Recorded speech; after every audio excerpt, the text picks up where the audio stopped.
ভাই রে ভাই, আগামী 7 দিনেও আমরা ফেসবুক চালাতে পারবো কিনা এটা নিয়ে এখনো সংকট বোধ চলতেছে। কেননা আমাদের জুনাইদ আহমেদ পলক বলেছেন যে তারা 28 তারিখে ফেসবুক নিয়ে বসবেন, অর্থাৎ ফেসবুকের যে এই চলছে না এটা নিয়ে তারা বসবেন। ফেসবুককে তারা জানাবেন যে তাদের নিয়ম কানুন যদি তারা মেনে চলেন তাহলে বাংলাদেশে ফেসবুক চালু করা হবে, নয়তো চালু করা হবে না। সো ভাবেন, এখন যারা কন্টেন্ট ক্রিয়েটর রয়েছেন সবচেয়ে বেশি তাদের জন্য সমস্যা। কেন সমস্যা? যারা ফেসবুকে ব্যবসা করেন তাদের জন্য সমস্যা। কেন সমস্যা? সো অলরেডি 26 তারিখ কিন্তু চলতেছে, অনেকদিন যাবত কিন্তু আমরা ফেসবুক ইউজ করতে পারতেছি না। সো এইখানে আরো 2 দিন, 28 তারিখ আসতে আসতে আরো 2 দিন। তো এখানে আরো 2 দিন আমাদের অপেক্ষা করতে হবে, তখন তারা বসবে ফেসবুকের সাথে কথা বলার জন্য। তারা ফেসবুককে চিঠি পাঠাবে।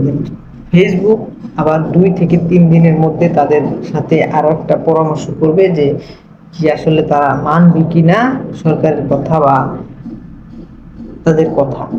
সো এই যে যে একটা পরিস্থিতি, এরকম ভাবে আমাদেরকে 6 থেকে 7 দিন কিন্তু আরো চলে যাবে। যদি ফেসবুক মানে তাহলে ভালো, যদি না মানে তাহলে কিন্তু আরো গন্ডগোল বেড়েই চলবে। তো ওই ক্ষেত্রে আমাদেরকে 5 থেকে 7 দিনের মধ্যে ফেসবুক আমরা পাবো কিনা এটার গ্যারান্টি তো অলরেডি নেই। তারপরেও যে আমরা পাবো তারও কিন্তু কোনো গ্যারান্টি খুব বেশি পাওয়া যাইতেছে না।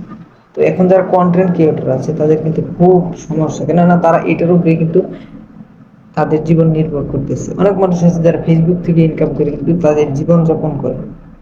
তো বর্তমান ডিজিটাল যুগে এটা কিন্তু অস্বাভাবিক কিছুই না।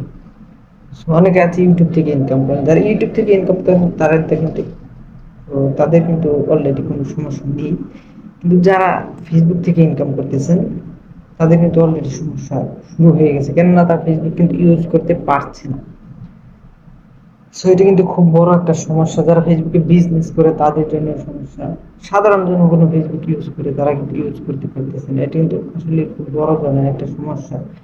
তো আশা করি আগামী 5-7 দিন পরে হয়তো বা আমরা ফেসবুককে পেতে পারি, অথবা নাও পেতে পারি, খুব বেশি কিন্তু এখনো জানা যাচ্ছে না। তো এটাই কিন্তু এখন বর্তমানে ফেসবুক যে পরিণতি।